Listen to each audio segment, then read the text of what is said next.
Hi, I'm Allison, and this is Nellie. And now that Nellie is a seasoned trailer traveler, backpacker, and earned her sea legs, we'll see how she goes when the going gets steep. Spoiler alert, it was adorable.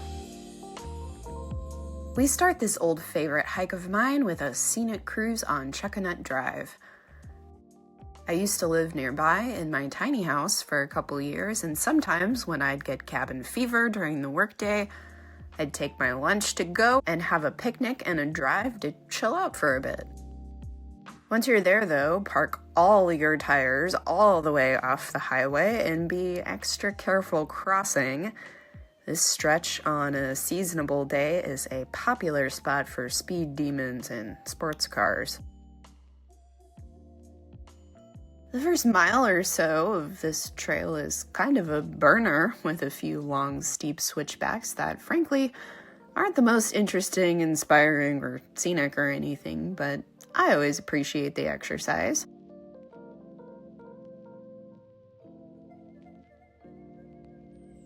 You can make this a slightly easier 5-mile round trip with 1,050 feet of elevation gain, but I hear the road isn't so easy.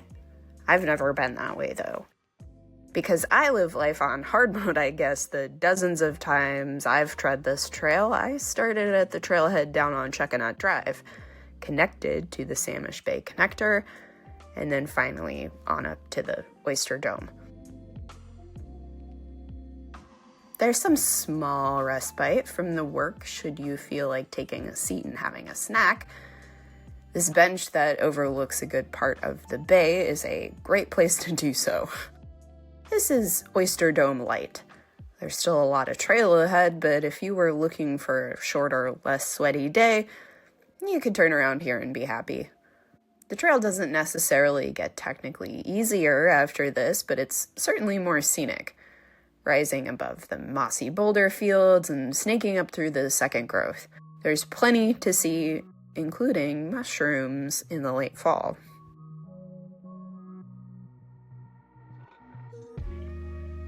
From the late 19th century, Chestnut's been the spot for harvesting two things: oysters and trees. The latter ceasing in the 20s and 30s as it became a state trust land. The former, though, never stopped. If slimy invertebrates are tasty to you, I'm happy for you, they're just not for me. But the nearby 3 shellfish farms provide for a lot of oyster eateries nearby, if that's your thing. Ugh. When you do finally break out of the trees and reach the rocky outcroppings of Oyster Dome, not only do I recommend taking some snacks, but there's plenty of view to take in while you refuel. Find this summit during seasonable weather at the right time of day, and you might spot hang gliders in the air over Chestnut Bay, or a neat airplane bound for one of the islands nearby. In another season, it might be the bald eagles or blue herons flying through. After we had our snacks, we weren't finished yet. We backtracked to the split in the trail to hit up Lily Lake. If you're feeling more ambitious, you might also jaunt over to Lizard Lake.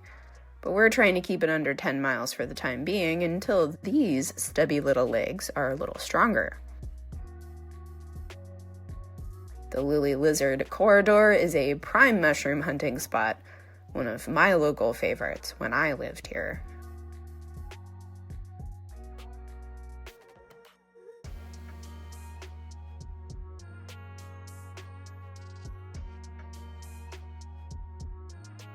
So in all, we got about 9 miles in today. While it took almost 3 times longer than the last time I hiked this one without short stuff here, but she'll get the hang of it one day. And even if she doesn't, a slow trail companion is, in my opinion, better than no trail companion.